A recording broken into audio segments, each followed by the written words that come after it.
Welcome back to another Lab tutorial. Today we're going to be talking about parallel compression for drums specifically, and I know that we've touched on various types and techniques of parallel processing in the past. This lesson is actually intended to address a few questions that have come in over the past week or two about compression settings, routing options, that type of thing, but specific to drums.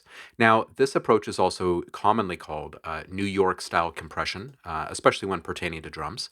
Um, but it's also known as parallel compression because what you're doing is running two different tracks in tandem, parallel to one another in your mix. So we're going to take a look at exactly how that's done and just kind of cover some bases of options and best practices as we go through it. So without further ado, we've put together this funky little jazz riff here, and we have contact loaded, and we actually have one of the Abbey Road kits loaded. This is a 1960s kit, so it's not quite as what's the right word? Assertive, I guess might be a good word, as many of the modern style drum kits and expectations for drums. And the reason why we chose this one specifically, and the reason why we've kept the majority of our MIDI information kind of at a lower velocity, is just to kind of show off the overall potential and power of parallel compression. Okay, so first off, let's just quickly discuss exactly why you want to do this. It's basically to give it more punch and presence, that being the drums, as well as bring to the surface some more of those lesser heard elements. You know, some really subtle stuff. So this is actually, although the end result, a pretty powerful thing, it's actually a fairly subtle process, and you really need to be honest with yourself as you go through it step by step in regards to what settings you're using and what kind of expectations you have for everything that's being affected in the mix. All right, so let's take a look at this. This is a single software instrument track, so let's get rid of the first misconception that a lot of people have, and that is that you need to be using samples, not software instruments. You know, in other words, real recorded drums or instruments. And no, this is applicable to any kind of sound in any situation. Okay, it's more just a routing setup than anything else. The other thing that we'd like to touch on here is just, I should mention that whenever possible, managing every sound individually in your mix is where you're going to have the greatest results. So, in other words, although this is a great example, it would be even better in real world situations if this was a multi output instrument. Okay, so each sound having its own channel in the mix that you can then process individually. Now, of course, this makes a lot of sense for drums in general, but just for simplicity's sake, what we're doing is just one single track here. And the easiest way to set this up is to just send this out to a bus. Okay. Now, in Logic, that automatically creates an auxiliary track, which you can see right here. And what we're going to do is we're just going to send this out at full volume. And we'll set this up to be pre-fader.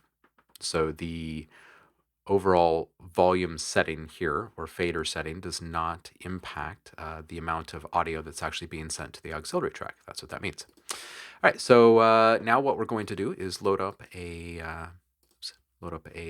compressor here, and we're just using a stock plugin found inside of Logic Pro. You can use any DAW and follow along with this. You do not need Logic.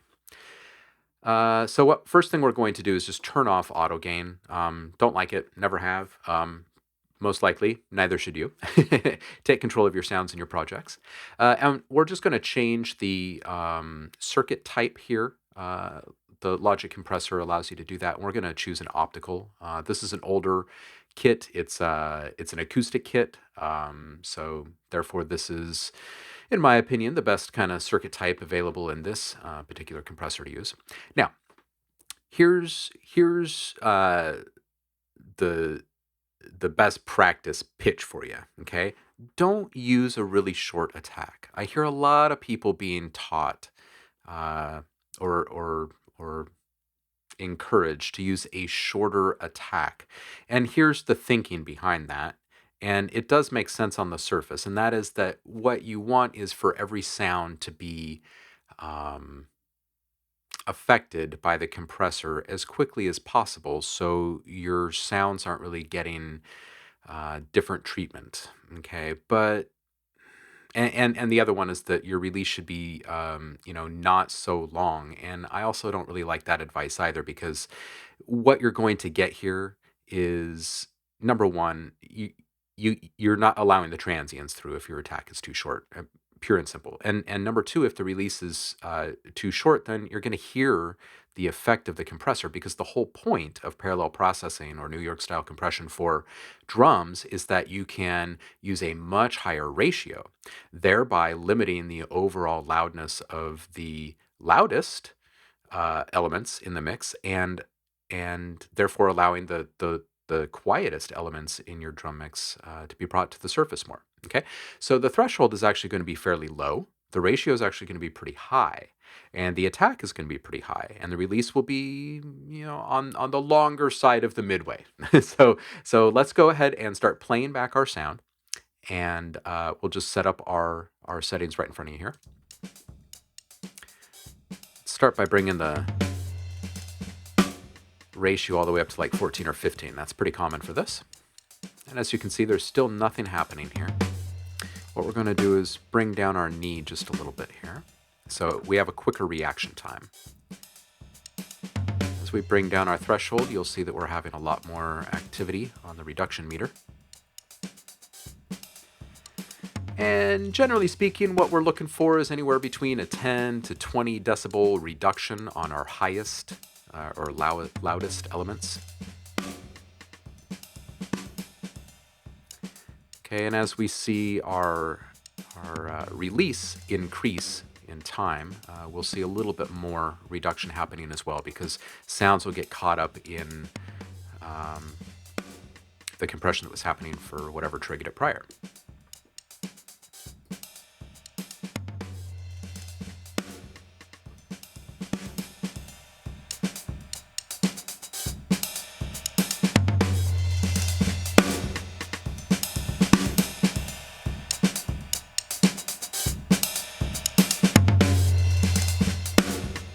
Okay, now there are a couple things you want to be aware of. You really don't want to distort or clip your sounds. A lot of compressors have a built-in limiter. Um, Now, we don't really need to worry about clipping as much in this situation, because we're actually not going to use this track at full volume. But we do want to be concerned, or at least aware of, distortion and how that is affecting your overall sound. So what I'll do is I'll bring down our limiter threshold just a couple of cents here, just to avoid the distortion that's caused by the actual clipping. So we're getting a cleaner picture of our sound here.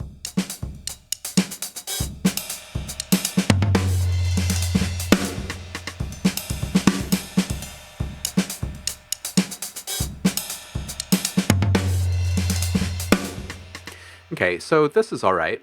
It's a little fussy for me, just because I can hear the actual compression taking place in a couple of spots. But this is simply for um, example's sake for the lesson. So uh, we'll call this good. And the next thing we're going to do is just bring down our overall volume of the auxiliary track to 0, and we'll unsolo it, and we'll start playing back our original track, and we're going to bring up our compressed version. Okay.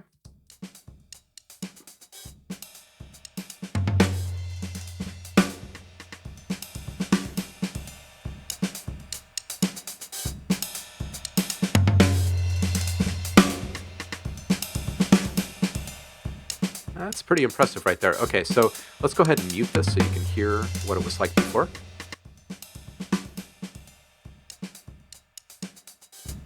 It's a pretty significant difference. And again, you want to make sure that you're not allowing yourself to enter into that clip zone. So you might want to find a better balance as far as how much audio you're sending through to your auxiliary track through this bus, exactly what you're decibel level is of your original audio being played back, the decibel level of the audio being introduced from your auxiliary track, and of course, you need to make sure that you're not clipping on your master out. So again, here's what it sounds like before and after. It's our original sound.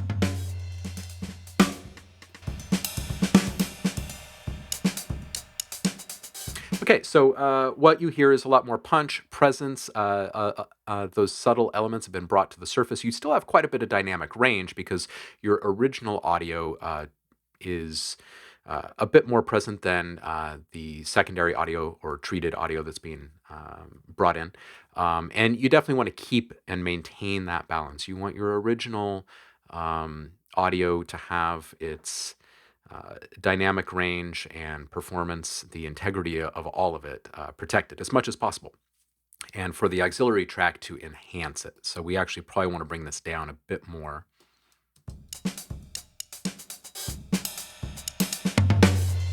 Okay, now this technique or process can be used on any kind of drums. Obviously, live recorded drums, live recorded performances will benefit the most from it, just because you're going to bring out a lot of those little human characteristics that are oftentimes just lost in a big mix. Um, but this absolutely is a great approach to treat your drums in any kind of project. So, hope it made sense. Hope it opened your eyes to a couple of ideas. Hope this is something that you can apply in your very next project. As always, leave us a comment below. Let us know what you thought. Let us know what you want to learn about next. And we appreciate you showing up. Thanks for coming out, folks. We'll see you again next time. Cheers.